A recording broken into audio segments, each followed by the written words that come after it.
Hello, everybody, and welcome back to another great edition of my Grue Show. I am Rocco Cross. I am the host that stutters, and today's episode of the Grue Show is given divine appointment with a side of a smoothie. I'm joined by Shaman Goodrich, and Dylan is a creator, a storyteller, and a shamanic energy healer. And we're also joined by Harry Paul, who is a spiritual mentor who once handed Dylan a business card so bold that it just said shaman on it. They are here to talk signs, spiritual awakenings, and how healing isn't always serious. Sorry, I got something caught in my throat. And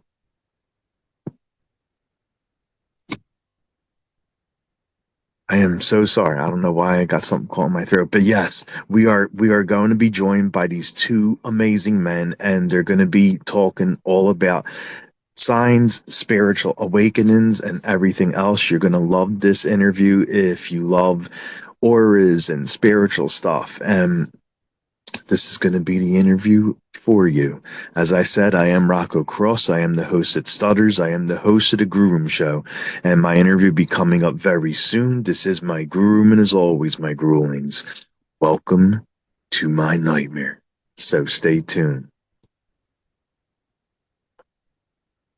Also, a quote that they always live by is the only thing the only thing we're ever really dealing with is ourselves. Like, it comes deep within us. And I'm really looking forward to this because this is definitely going to give a lot of meaning to anyone going through like self doubts, and it's going to be a very special one, and I'm looking forward to it. And all right, guys, welcome to Grue. Thank you so much for being my guest. It was great talking to you a little bit before going on here, and yeah, you two are really awesome. Like, I loved hearing like the stories and stuff. Thank you. You are awesome as well. Thank you so much. So I guess the first thing I want to start out is with Dylan. So start us from the very beginning.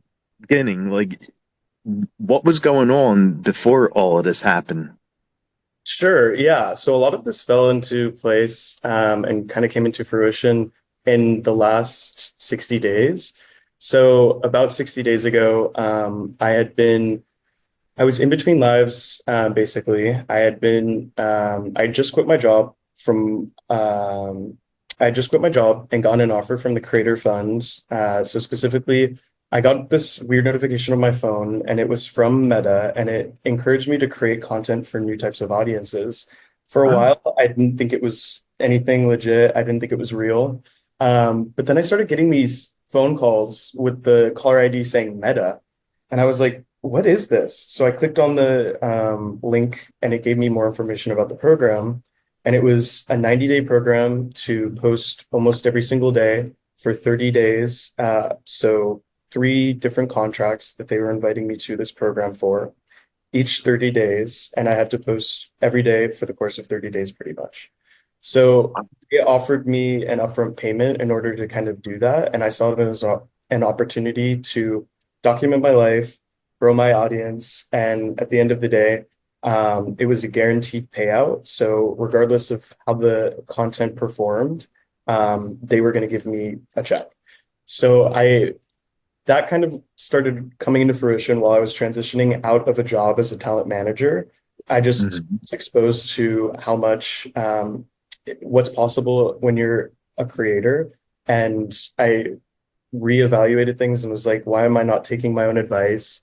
I'm giving all these best practices to these TikTokers that are doing dances and all this stuff, but it doesn't feel spiritually aligned. Like, great, they're making a lot of money, but at the end of the day, it's not really changing the peridium or really shifting anything.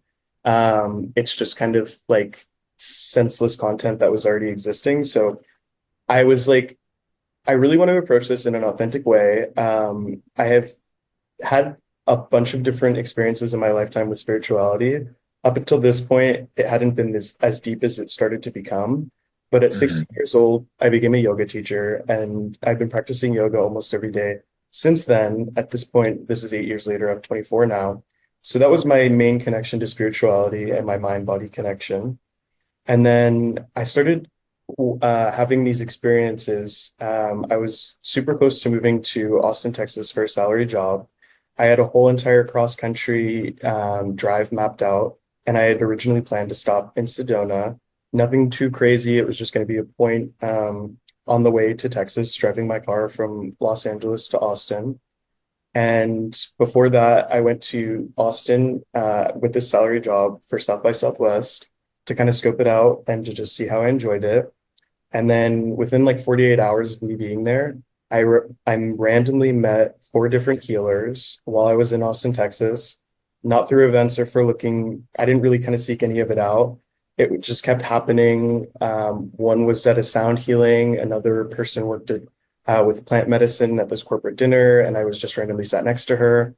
And then these signs just kept coming time after time. I was at a YouTube panel, and the woman that was running the panel stopped me at the end, and she was like, "The next 6 months of your life are going to be a roller coaster. They're going to be like a movie."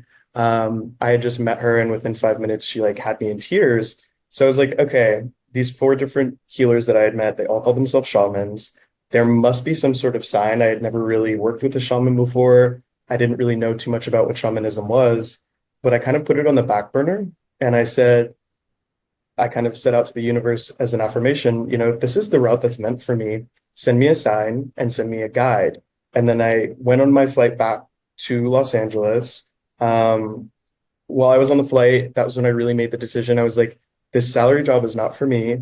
I'm going to do content creation full time. I really want to see what's possible and grow my audience. And at the end of the day, I know I have this guaranteed contract with Meta. So Yeah. regardless of how the next 90 days goes, I have something to kind of fall back on. So I decided to join their creator program basically right when I landed. And then the first thing that I wanted to do was create content, knowing that I really wanted to try to do something that's very difficult for most people, which is take their own advice. So I went to Erewhon. It was the first thing that I did. Erewhon is a high-end grocery store in Los Angeles, known for their celebrity smoothies and their organic foods. So the first thing I wanted to do was make a smoothie review, which was kind of a small niche I had been creating that I really wanted to lean into. So I get to Erewhon and I had just gotten off my flight. I was wearing a matching velvet red Aviator Nations suit and cowboy boots. And I was waiting in line recording my video, my smoothie review. And then Harry and I met each other. He came up to me and said, "Oh, I love your outfit." We Wow. just kind of started naturally talking. And this was right after I had just asked the universe for a sign and for a guide. So I explained to him I was making a smoothie review, excuse me, and that I was trying to take my content more seriously. I, at this point, only had 40,000 followers, and I was really trying to be consistent and grow my page. So it was very much by chance that we had met. He gave me his phone and he asked to exchange our information so that we could stay connected and so he could see the video that I was creating. So he handed me his phone and was simultaneously handing me a thick gold business card. And he hadn't introduced himself as a shaman. He didn't tell me his background or anything. Everything just kind of fell into place. But as he's handing me his business card, I'm typing my Instagram in, and my name came up really quickly. I typed in two letters of my name, and I was like, "That's strange." It came up really fast. So I clicked on my profile, and while I was reading the business card saying shaman and seeing at the same time that Harry already followed me on Instagram, and that was it. I was like, okay, I don't really have a huge audience. I just asked the universe for a sign. His business card says shaman, and he already follows me on Instagram. We found out a few months later it had been for a few years, but we had never met before, and it was like a one in a million chance of us Wow. colliding at that time and meeting each other when we did. About a week later, I saved his contact information And I decided I wasn't going to Austin, but I had already planned out this trip to drive my car from Los Angeles to Austin, Texas. And I had a non-refundable hotel in Sedona. So I decided, well, I might as well just go to Sedona. I've never been there before. We'll see what it has to offer. I've heard really great things. So I go on that journey right after meeting Harry. And while I was in Sedona, they were holding the International Conference of Shamans, which was a once a year gathering that I had no idea was going on while I was Mhm. planning to go there. It just coincidentally overlapped. So while I was in Sedona, I decided to do a shamanic healing course, and that was my intro into shamanism. So then at this point, I had met six different shamans in the course of almost 30 days. I had accidentally randomly planned a trip to go to Sedona while they had this international conference. And it just felt like the universe was giving me the biggest sign that it possibly could, and that I just needed to take it. So while I was in Sedona, I called Harry and I let him know that this was everything that had just happened to me and all of my experiences. We stayed in touch. And then at this point, I had started taking my social media pretty seriously. So I got invited by a Doxy Pep brand for gay pharmaceuticals to go to DC for Pride. And I was thinking, well, if I'm already going to be on the East Coast, I might as well stay on the East Coast for a little bit.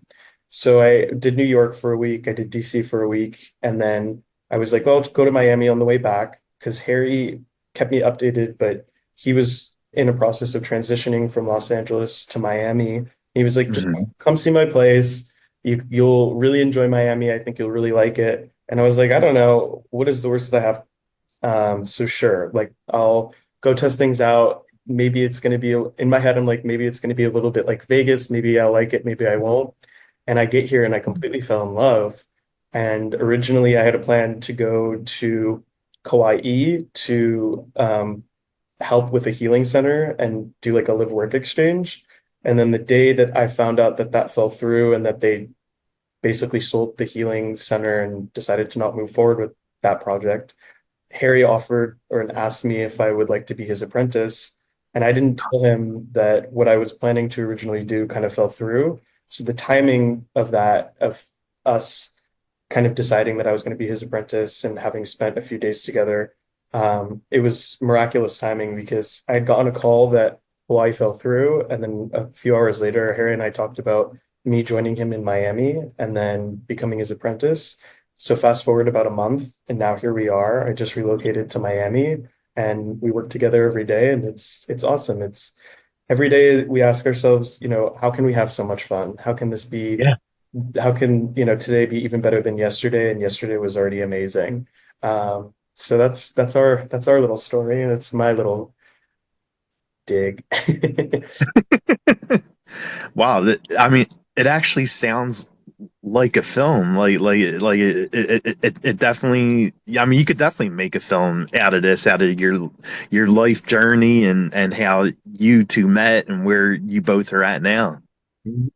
Totally. Absolutely. It's closing one chapter and opening up a new chapter in my life. And I, as humans, we have this ability to kind of pivot. And I constantly remind people of this. It's like we're not we're not meant to just singularly go on one path. We can be like cats, very similar to cats, and experience like nine different lifetimes in one lifetime. There's nothing wrong with changing your mind about your career, moving to a different city, or really changing your mind or changing the trajectory of your life.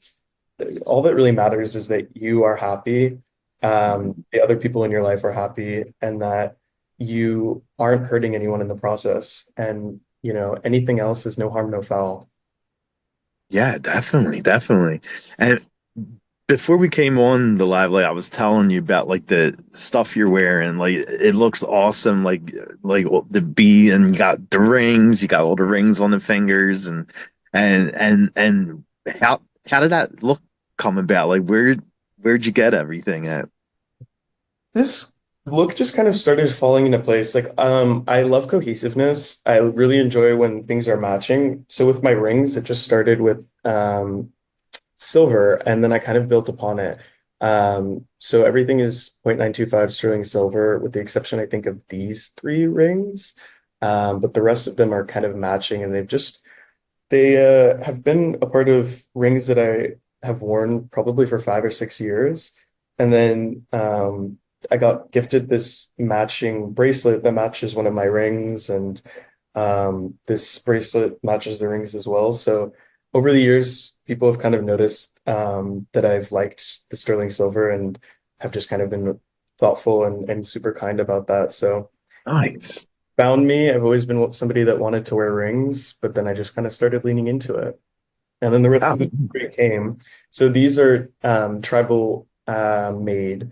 I got these at the Smithsonian at the Native American Museum in Washington, D.C. when I was just there a few weeks ago. So these are relatively newer pieces in my repertoire of jewelry, but I always love accessorizing, and jewelry is one way that I really find a way to express myself.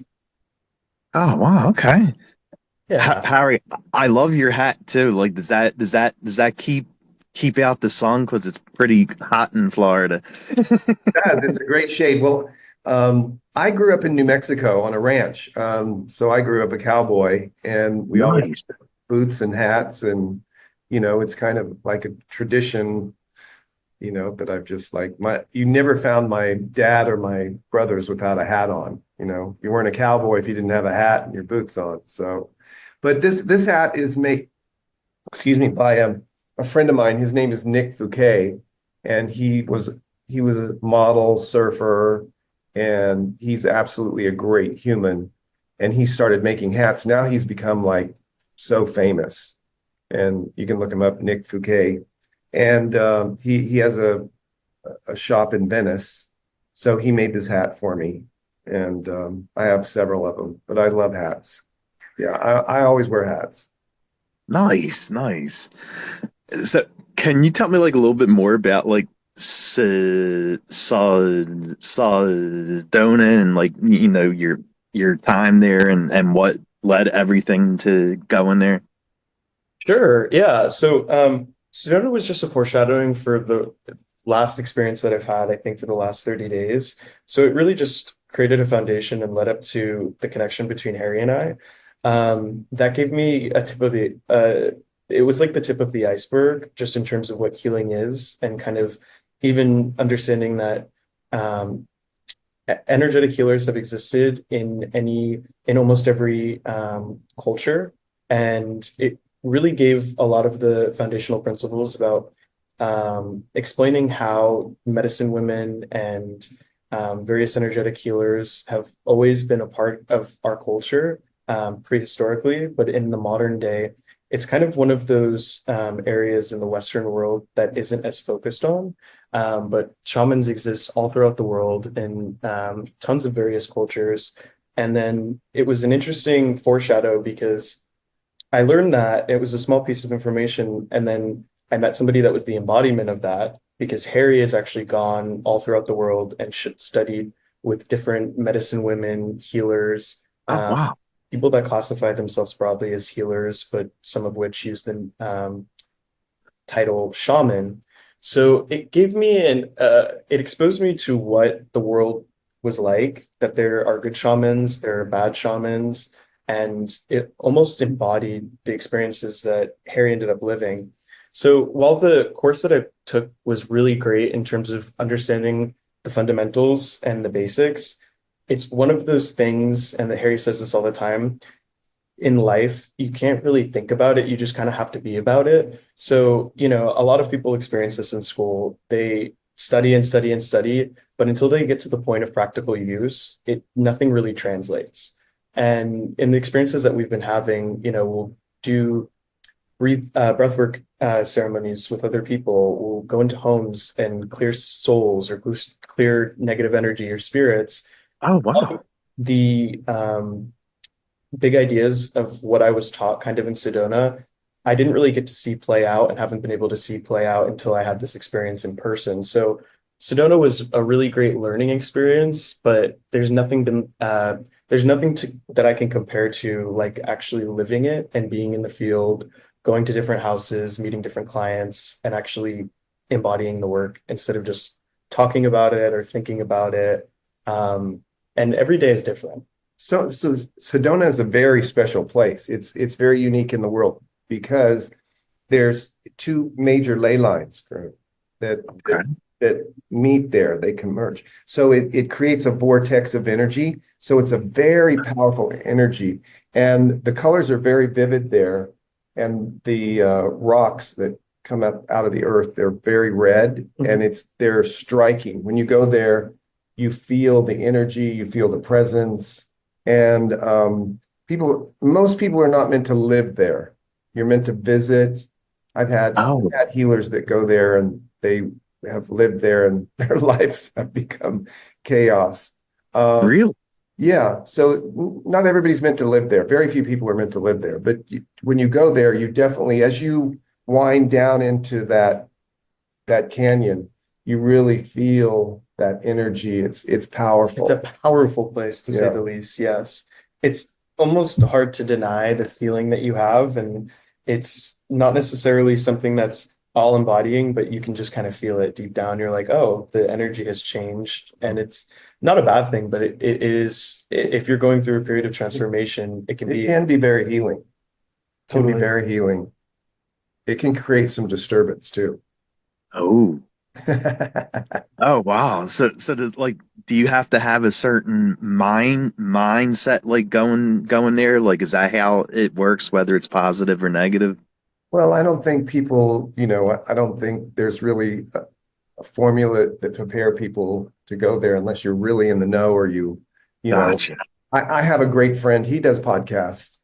His name is Luke Story. He's called The Lifestylist. I don't know if you've ever come across him. He, Oh, he's really big, but he's a good friend, and he was ready to move out of Laurel Canyon, out of LA, and he went to Sedona. He has a shaman wife, and they went there. And I said, Luke, go and experience it, but you're not going to want to live there. And and so he wound up moving to Austin, Texas, which is a really place.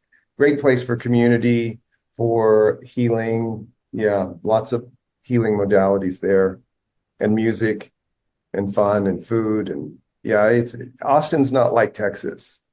oh, it's not. It's completely unique. They call it purple for a reason. Oh, really? Okay. Yeah. The energy there is beautiful. They actually have the most concentrated number of yoga teachers and compared to anywhere else in the US. It really grew on me. I was really close to transitioning there. However, I think the weather in Miami, Florida is a little bit more forgiving, and the beach is really something that I've become extremely grateful for since we've been able to kind of have close proximity to the beach. And I think I need to be near a coast. Not saying that Austin isn't near a coast, but the beaches in Texas are just different.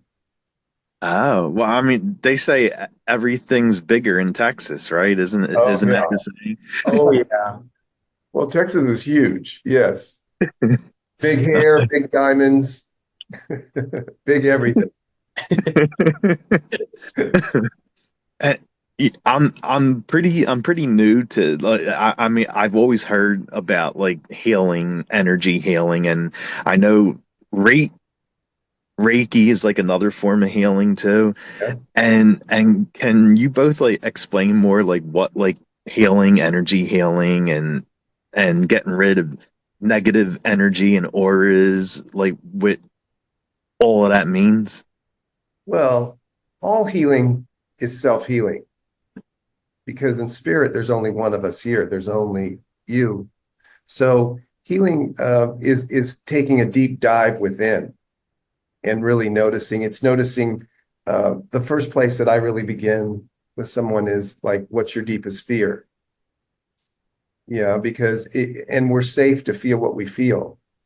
But if we don't feel what we feel, then we're resisting or we're fearful of going into it, and then we resist it and then we walk around with it. So it becomes like, and then we can't flow because the flow state is like breathing and allowing us to be in the flow, right? And live Yeah. vertically. What I call vertically is being in the now, in the moment, in the present, which is all there is anyway. There's only now. There's nothing else. So healing is just it's just like noticing we have a divine mind, we have an insane mind. So the insane mind, also known as our ego, is it tells us all kinds of stories, and it's like insidious, it's cunning, it's tireless. You know, Hmm. attack thoughts, it gains evidence. It's like, you know, it's not here just to inconvenience us. It wants us to suffer. Now, here's the good news. If we're suffering, if we get serious, serious is like, you know, when we get serious, we've all been serious before in our lives, then it's a great gauge to know that we're in our insane mind and to just breathe, because our mind is connected to our breath. And that's why we do breath work. Yeah. And it's all about the breath. So if we can just breathe, relax the jaw, and just breathe all the way down to the base of our spine, get in our breath into our belly breathing, then, because most people breathe really shallow breath, shallow life. Exactly. So healing is really going into whatever and facing whatever is in front of you. Because if we're fearless, if we really are able to experience whatever we're experiencing, so that no matter what life offers or who stands in front of us, that we can occupy what I call, it's developing our internal attitudinal muscularity, so that we have an attitude of, because this life is all about perception. So it's all about where we live our life from, the platform and foundation that we live our life from. So if we have an attitude of gratitude, then we know that everything that we're experiencing in life is a gift. Now, that's not always easy to have that perception, because we resist and we're like, oh, I don't want that. Oh, God, we're resisting. So Yeah. if we can become compassionate rather than resist, or be present rather than resist, and it's noticing the distinction, and really get inside the breath and really breathe and stay connected, because we're either connected or we're distracted. Yeah. So healing is a beautiful thing. We're always healing. We're always healing. Listen, in this life, you can never get it wrong and you can never get it done. Yeah. Because whatever path you're taking to healing is the path for you. And, God gave us a mind so we could change it. So if we go Hmm. down the path, it's like Dylan was just explaining, which you did very well. It's like, we went down a path and then you're like, okay, well, there's signs. Okay, I'm going to change my mind. Yeah, that wasn't for me. Yeah, and there's no mistakes. No. There's no mistakes. What if we knew in life there's no mistakes? You go down a road, if it doesn't resonate, re-choose. Yeah. So healing, I just want to add this. It's like healing is feeling what we're feeling. Yes. Because if you go into it rather than resist it or be fearful of it, then, and you were safe to feel what we feel, when something is absolute, it transforms. So most people resist, okay, let's just take somebody has a breakup, right? I worked with this guy, he was with his wife for like, I don't know, 20 years. And Oh, then wow. one day, he forgot about their relationship. He forgot about her. And in relationships are intense learning experiences. You can't forget about the other person. So he Yeah. forgot about her and she was like, I'm done. And so one day he came home and she said, I want a divorce. And she just left. And so he was devastated. So for the next 20 years, he couldn't move through that emotion. Oh, wow. Yeah. So, Oh, through the process, I led him through it. And then he was like, he got through it. a lot of what I've observed as well, one of Harry's healing techniques is realigning people's attachment and desires so that they match up, and that there is such thing as healthy desires, healthy attachment, and unhealthy Hmm. desires and unhealthy attachment. And a lot of his work is also focused on reminding ourselves that we can view any external problem as a problem, but really most things come back to us. So it's an inside job. We're only ever always dealing with ourselves. There's no one he else. summed it up exactly. That's one of his most notable quotes. That I don't want to paraphrase or anything, but from what I remember, you had shared that do you want to share your experience with the Stephen Hawking's? Sure. Just super quickly, kind of where that Sure. would stem from. I don't know if you're familiar with Stephen Hawking. Oh, of course. Yeah. Well, Yeah. it's not Stephen Hawking's, it's Stephen Hawkins. So Stephen Hawking's was the guy in the wheelchair. Stephen Yes. Hawking wrote Power versus Force. He had a very powerful practice uh, in the world, and then one day he just quit and he moved to Sedona. And but anyway, he wrote a lot of books. One is Letting Go, because one of the most difficult things that we find in the world as human beings is just surrendering, letting go, just letting go and surrendering. But I went to see him before he died, and he married a young woman. She really, really took care of him, but he was absolutely amazing. But when somebody can say something to you and it lands and you go, "Oh, wow, I really got that. I felt that on the deepest level." Yeah. And he told this elaborate story about how the only place that you're ever going to have a problem is inside of you. Hmm. Because if you don't have a problem, guess what? There is no problem. And there's only now. We're living in a dream that never happened. Wow, yeah, yeah. If you think about that, yeah, that's real. That's powerful. It's powerful because there's only now. And you know how much the insane mind ruminates. Oh, I need to do Hmm. this. I ought to do that. I'm worried about this. I'm worried about that. Oh my God, I have to do that. And I should have done that a long time ago. And then Exactly. if life was different than it is, and oh my God, if that person was different than they are, and then, oh, wait a minute, if I just had this, oh, then everything would be okay. And you could fill in the blank with sex, love, money, power, whatever it is. Yeah.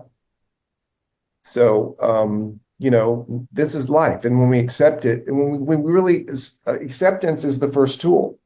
If we just accept, okay, this is the way it is, and then we ask ourselves powerful questions, because the quality of our life really depends on the quality of the questions that we ask ourselves. So if you ask yourself, okay, you accept this is the way it is, what can I do? What am I willing to do? Because you can know what to do, but are you willing to do it? Yeah. And we know what to do, but do we want to? Yeah. Yeah. And then what do I want? What do we really want? Because we have patterns. We're very habitual as human beings. So we're used to thinking the same things over and over and over. Yeah. And we create these neural pathways that become a rut. And then we fall into the rut very easily. We'll just we'll loop in a pattern of thoughts. Yeah. And we'll fall into the rut. Yet when that happens, the way and the tool that we can use to really move through it is to tune in, like right here, right now, to just Mhm.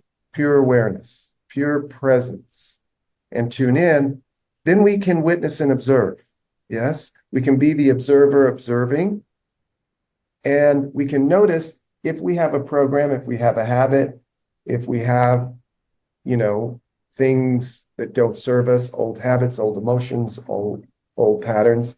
And then the moment that you notice it, it's there, right? And you can choose where you want to put your energy.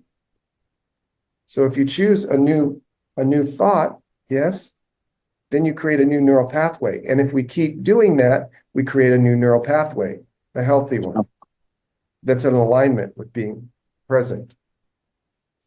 So we can let go of old habits, old patterns, old emotions.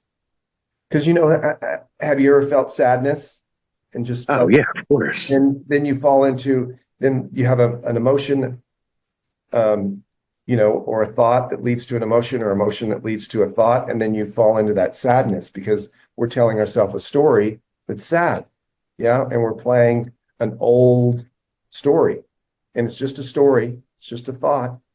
And when we really breathe and show up in the now, do we have any problem in this moment? Do we have any problem? No. Anything missing? Is there anything missing? So it's just about tuning in. Healing Yeah.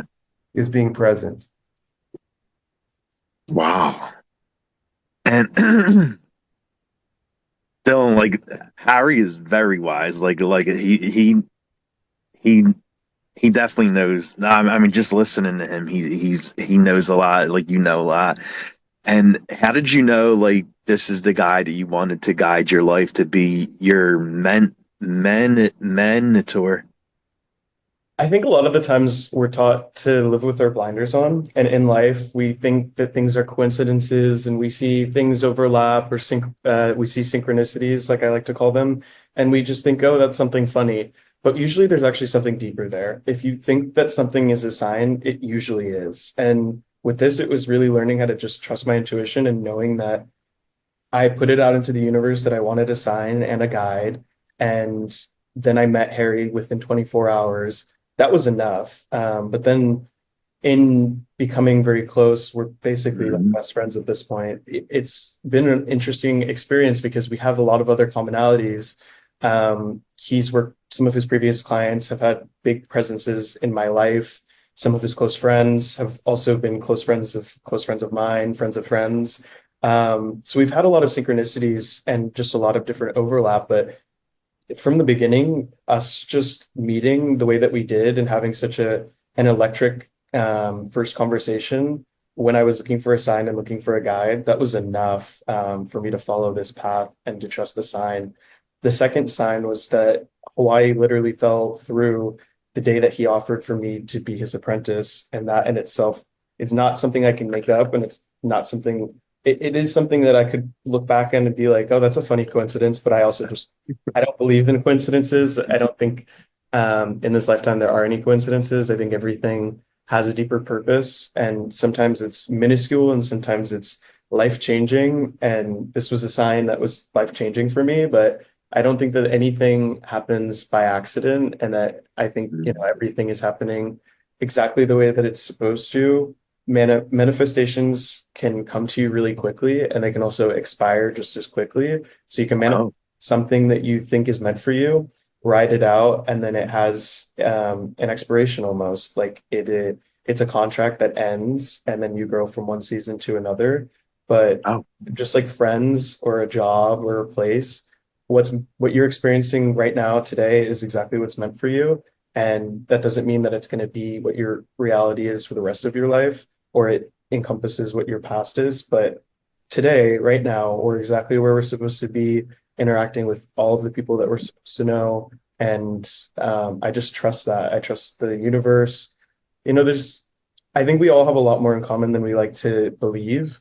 Uh, hmm. a lot of people have spirituality in a very broad sense, manifested in the form of religion. Ultimately, it's all the same. So whether you like to call the higher force Mother Nature, God, Jesus, Buddha, it's really all the same thing. So I think that we all have a lot more in common than we like to admit or that we even realize, and that a lot of people believe in a higher power. We just individually interpret it a little bit differently. Oh wow. And what I love is that like you didn't just learn from Harry, but you also helped elevate his work too. And tell me like about that. We're still in the process of kind of refining some of the stuff behind the scenes, but it's really just so I organically built an audience from 40,000 to 100,000 followers in like 3 or 4 months. So That's using impressive. Thank you. Just kind of using a lot of trending sounds, captions, getting Harry in front of the camera in a different type of way. He's done podcasts before. He's been on Hollywood Reporter. He Yeah.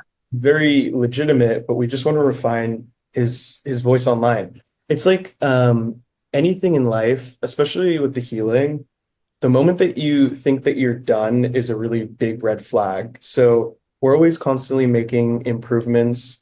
We should never give up. But at this point, he is so well established that it's just about refining a couple small things, which is kind of where he's at also with like his healing work. It's like the healing never ends, the journey never ends. You get to a point in life when you are able to kind of focus on fine-tuning certain things as opposed to making these grand life transitions or life changes. So it's more about refining what already exists and just helping him grow his platform and then harnessing the power of social media and having fun with it, being real, authentic, engaging, but also just showcasing who he really is and his personality. And a lot of the time, it, people find us, it's just about being open to it. And then, the people come, instead of focusing on the people coming and forgetting that the only way that that'll happen is if you're coming from a place of authenticity and an open heart. And so I'm going to help him make sure that his open heart that he already has translates online in a nutshell. Smart. And, and Harry, like I know like a lot you say is like, the only real problems is like within us. And where does that come from? Like how we have to deal with like our own selves. Well, I mean, sometimes we like to have a problem. I mean, look, we live in a fear-based universe. Just watch the news. I So, know. it's like if you look at the acronym of fear, it's false evidence appearing real, or it's fuck everything and run. Yeah.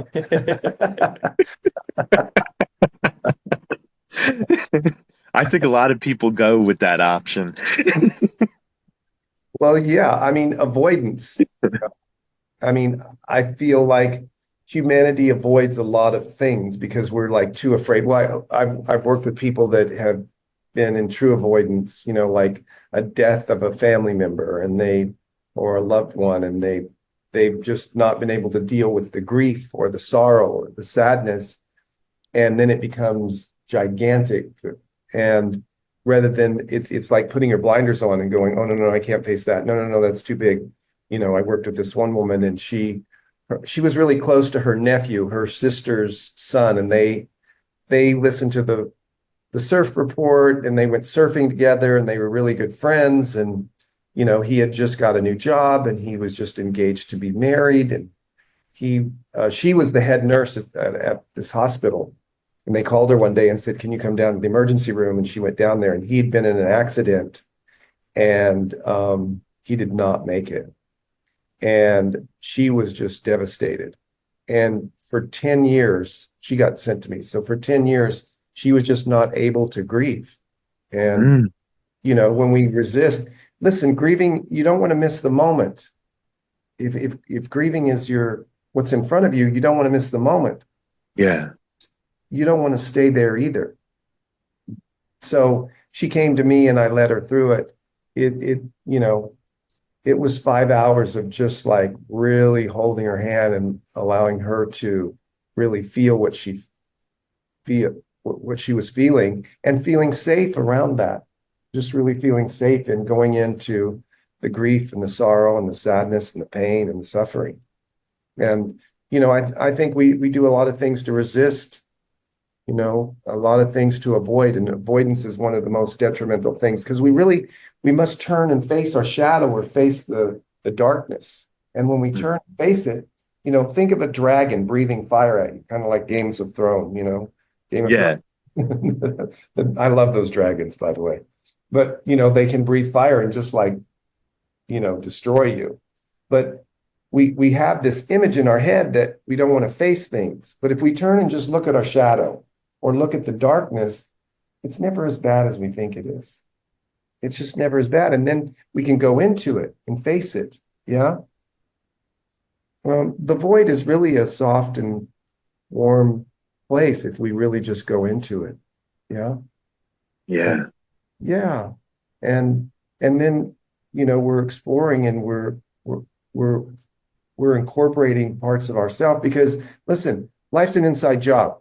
There's nothing outside of ourselves. So all the heavens, all the hell, all the evil, all the deliciousness, all the goodness of life is right inside of us. And the more evolved that we become, then it just becomes like, okay, where do you choose to focus your energy? Yeah. Because look, we live in a world. I have a lot of people that come to me and say, hey, I'm very disturbed. I'm very unhappy about the ways, the way that of the world, the things that are happening in the world, because we've got a lot of really heinous, heinous things that are happening in the world. Oh yeah. Now we have technology, so we see things in real time all over the world. So we could be sad all the time. We could, because we see heinous things all the time. The world is no different than it's ever been in the 15th century. You know, we had the King of France. If he said off with your head, it was off with your head. You know, True. had a lot of disease. I mean, millions of people died. You know, Mhm. millions. And there was famine there. You know, there was a large discrepancy between the rich and the poor. The world is no different. But now we have technology, so we're seeing things in the world in real time. So it just matters where we put our focus. And if we can focus in and realize that we are the allness of all. We are the allness of all. We are that light that shines inside of us. And we came here to illuminate the world. We came here, each one of us, to illuminate the world. And if we can really adjust our perception to know that we didn't come here to seek love, we came here to be love. Yeah, that changes your life. That's a big trajectory that will change a person's life, because I work with a lot of kids that, you know, and even adults that really hate their parents. You know, they have a Oh grievance wow. or a grudge against their parents because they say, oh God, and their parents were just doing the best they knew how to do. So Yeah. we fumble through things. Life is messy sometimes. But if we can just if we can just love anyway, you know, because we just want, listen, the deepest desires, we just want to love and be loved. That's Yes, all. exactly. We just want to love and be loved. So, you know, the only thing that's ever missing in any situation is what we're not giving. Now, when you change your perception to adapt that, your life changes, because then we can just give love. Doesn't matter, you know, anytime we stand in our space, like you're standing in your space, you're doing this podcast, there's going to be Mhm. people that like you and not like you, right? Oh yeah, yeah, Yeah. yeah, And it's none of your business. You can't pay any attention to that, because there's going to be people that like you and not like you. I don't care who you are in the world. And yeah. yeah, it's none of our business. But when we can just emanate, yes, and broadcast and radiate that love that we came here to be, that light that we came here to be, it's dynamic in our life, and our life changes. The people that matter don't care, and the people that care Mhm. don't matter. That's a lesson that Harry's instilled into me. And it's, you know, with this line of work, people are going to perceive us any which way, but it doesn't change Of who course. we are. It doesn't change what we're doing. And you don't have to be everybody's cup of tea. Some people will really like you, and some people may not, but that doesn't change who you are as a person. And I think sometimes people get a little bit confused about that because they experience rejection at some capacity. And, you know, we're not supposed to be friends with everybody. It would be great Yeah. if we could be. But there are certain people that we will get along with extremely well, and those will be our ride or dies. And we don't have to be everybody's cup of tea. We don't have to try to get along with everybody or appease everybody else's ego or even appease our own. You know, if it's meant to be, it'll fall into place very easily. And we like to live on the path of least resistance, just letting things flow and relationships, places, people, any of these things. Yeah, you know, it's funny you both say that because like there's the people that will like you like when you're doing like a podcast or interviews, and there would be people that like the show, and then there's like I try to not to read like a lot of stuff because like some of the stuff that No, these people say are so cruel because me no. I've been dealing with a, a speech issue my whole life, stuttering, and man, like people could be really cruel. Like they tear me apart like with my speech and say some really nasty, hurtful things like and it just like I try not to like read that because then when I read it, it like brings me down. Please don't read it. What you're doing is so inspiring. I think Yeah. that it is empowering, and like to your own point, you could allow that to define you and control what you're doing, but instead you're doing the opposite and you're running with it and leaning into it. And I think it's remarkable what you're Yeah, doing. you let nothing stop you. Yeah. Do you know you're doing a good Definitely. job? Yeah, yeah. I mean, I feel like I am, and then I get the comments, and then I'm just like, oh my God. But like I said, I'm trying to like focus away from like the hate. Well, can you make a commitment that you don't read that, don't read that? Yeah, It's not going to serve you in any way I know exactly, because exactly. everybody has, there's so many opinions. People think they're experts and everything, and they have no idea. Only you know what it's like to be you. Hmm. Yeah. Definitely, And definitely. you're doing a good job. Thank you for doing what you're doing. Thank you so much. Thank you. It's true. Incredibly inspiring. Yeah. Thank And like I you. said, yes, what Harry is suggesting, they did a study, and it's something I experienced myself, and there's something about the psychology of actually reading these comments to yourself inside of your own head, where emotionally it feels like you're actually speaking to yourself, and it's Mhm. something that is a subconscious thing that even though you consciously are aware that somebody else is saying something negative about you, in a way, when you allow yourself to read those comments, it's like you're attacking yourself. And at the end of the day, we aren't here to appease anybody else. We're not going to be everybody's cup of tea. It's impossible to be liked by everybody, and that's it. When you realize sometimes when you what you're doing, it's so easy to get caught up in other people's perception, but that doesn't define you by any means. And like Harry was saying, it's incredibly remarkable. I think you're awesome, and Oh, our thanks. podcast is very, very, very cool. Yeah. We There never has been, nor will there ever be again, anyone just like you. so Just whenever you read these thanks for being comments, you. Yeah. whenever you Thank you. comments, just remind yourself that if somebody is commenting, it's probably somebody that is not worth caring about. And the people that Yeah, are worth caring about are probably not going to say anything at all and just let you do your thing and love you and embrace you no matter what. Those are the real ones. There you go. definitely. Thank you. Words are crystal codes. Yeah. The words that we think and the words that we speak are crystal codes. Hmm. So it's like abracadabra.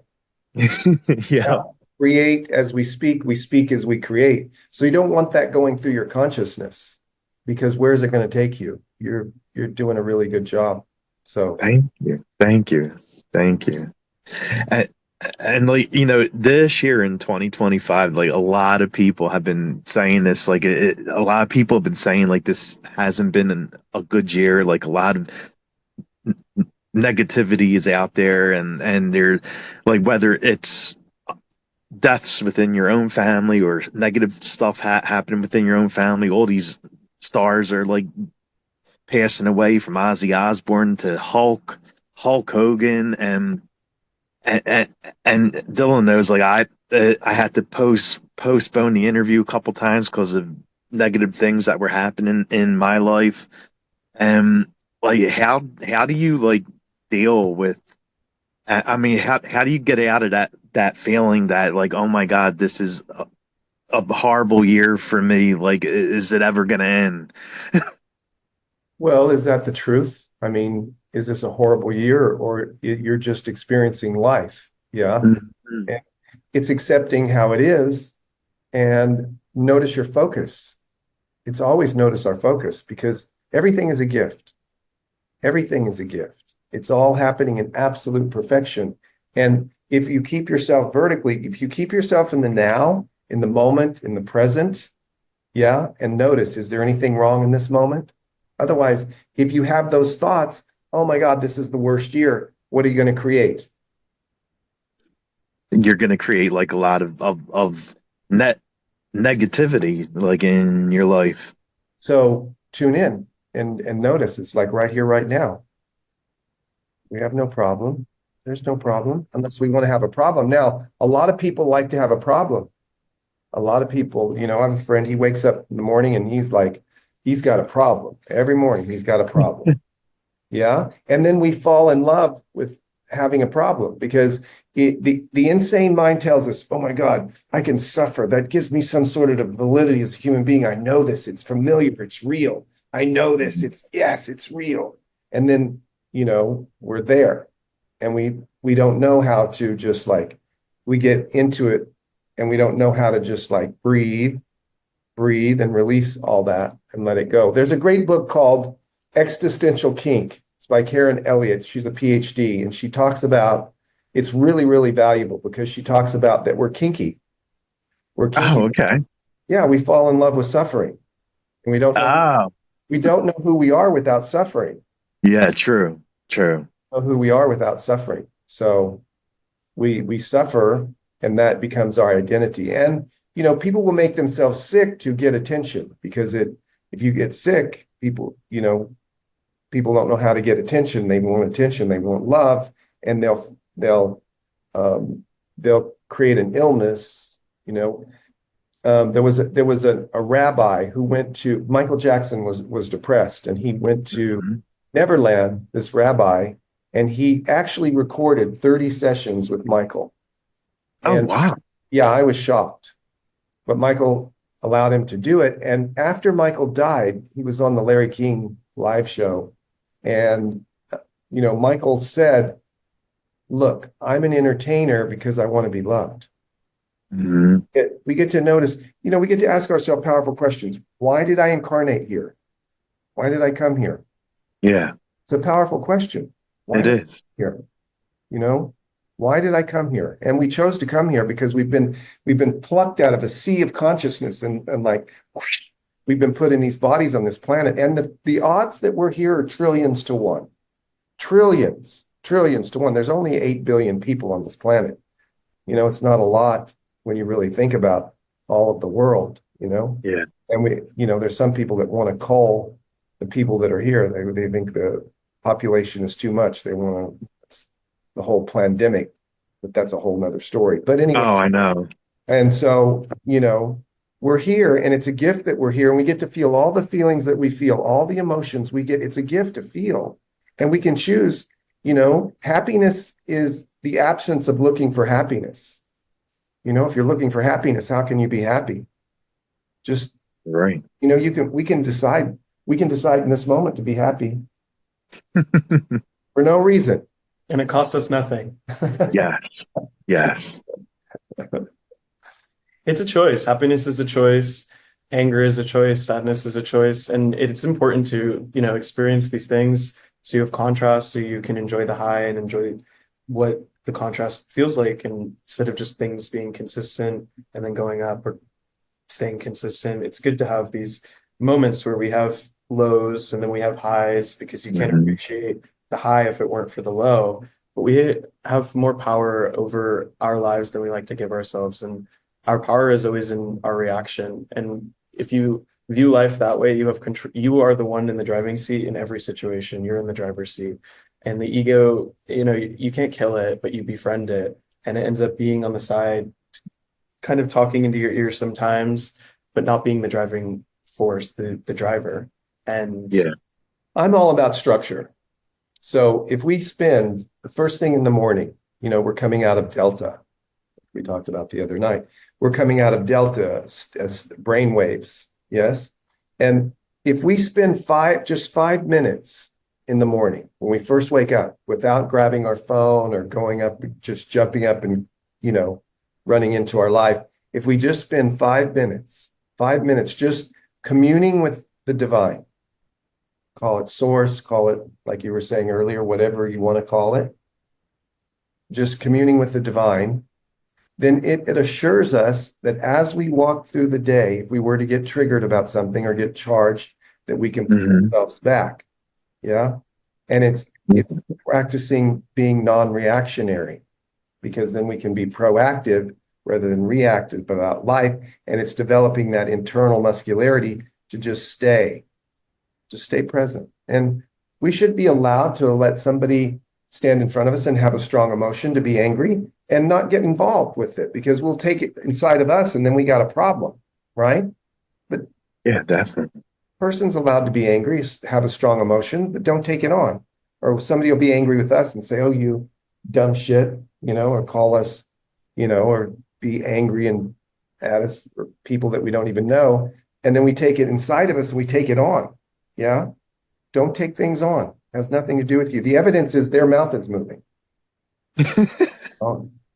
I just wanted to say, when Phil and I met, and as our, connection has evolved, I mean, it's an honor and it's a choice to for me to take on an apprentice. Yeah. Yes. And this is a divine connection. It's a divine connection. So it doesn't mean that there isn't going to be like dissonance, that in anything in music and life, there's a dissonance. Yeah. Mhm. And there's a rub, right? It's like any relationship or situation in life. But this is a divine connection. And, I recognize Dylan's gifts and his traits. And, it's an honor that we get to just play and get to do this in this life. So I just wanted to share that. And Oh, wow. And is there anything like coming up for you both? Like, what are you two building now, and your final thought? well, I just want to speak into that for a second, and then Dylan, you can take off. But, you know, the whole thing, I mean, we didn't even plan this. I didn't even think he would get me out of Southern California because my friends are there, everything, like I said, you know, and I came here and everything just evolved. And then Dylan came here and everything has just been easily and effortless. And that's how life is meant to be. It's not meant to be hard. Life is not meant to be hard. So everything has just evolved. And when, I have an invisible tattoo right here. It's called fun. It says fun, and this says easy. So I always remind myself, if it's not fun and it's not easy, check in. It's meant to be Yeah. fun and it's meant to be easy. It's like let it flow, let life flow. Now, do we learn things from things that are hard? Yes, we do. Yes, absolutely. But it's not always meant to be that way. So everything has just evolved, and we're here. And we really want to create a movement here in Miami of connection, of community. And we're just in the beginning of stages of doing that. And Miami is just a budding, bustling, robust place in the world. And I feel like there's people here from all over the world. And it's very, talk about immigrants. I mean, you have to speak Spanish here if you want to be able to function optimally. You have to speak Spanish because there's so many people from southern countries, Um, Yeah. but we're creating something here that's we're birthing, something here that I feel like I'm so excited about, and we share that passion. And Dylan's so good at what he does, and he has an innate gift. So, it's so Thank great. you.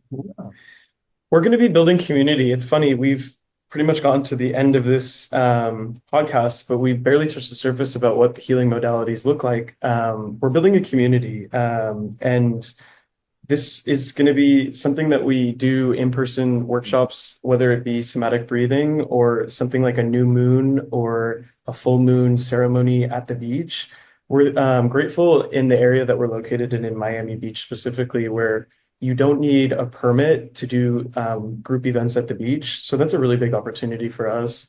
I wouldn't be surprised if you saw Harry's name at a hotel like the Standard doing breath workshops, or Yeah. even just taking people on virtual workshops, kind of making sure that he's able to spread the knowledge and information that he has to share to as many people as we can without necessarily being confined by face to face. So really leveraging the virtual world, and even potentially doing Zooms or Mhm. that nature, but refining his voice online, creating in-person community, speaking vaguely and broadly kind of about the plant medicine so it doesn't get us in trouble on Instagram or on any of these platforms, but in person, doing a lot of somatic breathing workshops, different plant medicine journeys. Harry's come In up other countries. in other countries in different places. And just focusing on creating more of this community, not only in person, but online, and somehow kind of merging our audiences in a way, because I have a lot of new age, younger people that are interested in spirituality, that Yeah. are trying to delve deeper into it. So I think that there's a good overlap, and that a lot of the messages that Harry has to share would translate really well to the audience that I have. So playing around with our audiences, seeing what works for the both of us and what works just for each of us individually, and like Harry said, building this community in person, doing it through grassroots efforts, like going to different yoga studios, going to biohacking events, really even just going to health-oriented restaurants and introducing ourselves to anybody that seems interesting that's sitting near us. We Everything has been so synchronistic here. We've just met people just the daily life, just walking through our life. It's like we've met so many beautiful, amazing, wonderful people. totally. Like I said earlier, and it just goes back to that, the moment that we decided that we were open to the community, instead of actively searching for the community because we were open to it, it just kind of started finding us. Uh, Oh, wow. and it's kind of it's having like a snowball effect in a lot of ways. And so it wouldn't be surprising to me if you saw Harry co-facilitating some sort of workshop or even doing somatic breathing workshops, at some of the nearby wellness centers. But we've only been here for a few weeks. I want to say 3 or 4, actively trying to build this community, and it feels like we already know so many people. So just hoping the snowball momentum continues. Yeah, definitely. Wow. And Dylan, you mentioned like Pride. Like, did you go to World of Pride this year? Like I was there. Oh, you were? That's crazy. I Yeah. did. It was warm, and it was busy. And I actually, my grandma was based in Delaware, so the DMV area. I'm sure you're familiar. Yeah. So it was about an hour from where she lived to DC, maybe an hour and a half. The traffic that weekend was not very forgiving. So my Pride experience, I ended up spending it with my grandmother. She just turned 80 years old and wanted to experience Pride for the first time. Oh, We wow. kind of had a little bit of an isolated experience. I spent most of it just with her. Yeah. And we walked in the parade and then we saw a couple of the concerts, but we didn't do too much, just knowing that it was pretty crazy on the streets and Yeah, it was wild. we're focused on some of the dining options and stuff like that instead of some of the parties and all of that. Oh yeah. Yeah, no, it was fun though. It was Did a you lot of fun. What's that? did you have a good time? Oh yeah, definitely. Like I went to the free show that they were doing on the Yeah. street. And then I went to like the one you had to buy to get into. Mhm. Yeah, like the free Right, because shop. we're doing two different concerts, like simultaneous, like events or festivals or what have you. Yeah, I saw that. I know, like luckily I was asking one of the guys there because I thought I was at the one you had to pay to get in, and Right. and I just happened to like I thought that was the one, and I'm sitting there and I was like, oh, I says I was like, I was like, yeah. I said, isn't Troy Sivan supposed to be here too? And they were like, oh no, that's another show. You have to go out of here and it's like 5 blocks down or something like that. And I was like, oh. Yeah, I think it's like DC Pride and then Capitol Hill Pride or something like that. They didn't do a good job differentiating. I got a No, little, they didn't. it was confusing and everything was also super close to each other. So yeah, I understand. I got a little confused as well. And then you add the rain into the mix and then it was a little chaotic. Yeah, definitely, definitely. Well, it was very nice meeting you both. Like, thank you so much for coming on and doing this, and for the listeners out there, like, definitely watch for signs and try to be at peace with yourself. And like it was very nice, like learning everything from you both. And I would definitely love to come out there and see everything, like come out to Florida and see everything. Must. You absolutely must. Definitely. So thank you guys so much again for Thank doing this. I appreciate it. thank Thank you. you. And do you Yeah. have anything exciting or upcoming on the horizons for your show? Yeah, like an interview I'm like really excited for because like I love David Archuleta, the singer, Hmm. and Awesome. his agent actually like said that I could interview him on August the 15th. So I'm like very nervous and very excited at the same time because like oh my God, like David, yeah, I'm like huge fan of his and really admire everything about him from like he made a decision to leave the Mormon faith because they weren't accepting of David coming out, and he left the Mormon faith and took a stand and being his own man and like he's everything about him is like amazing. I'm really like looking forward to talking to him about it. That's going to be awesome. That is going to be amazing. I'm happy for you. Thank you, thank you. All right, guys, we'll definitely have an amazing day and thank you again. It was nice meeting you both. Yeah, Thank great you. meeting you. Thank you for having us on. Definitely.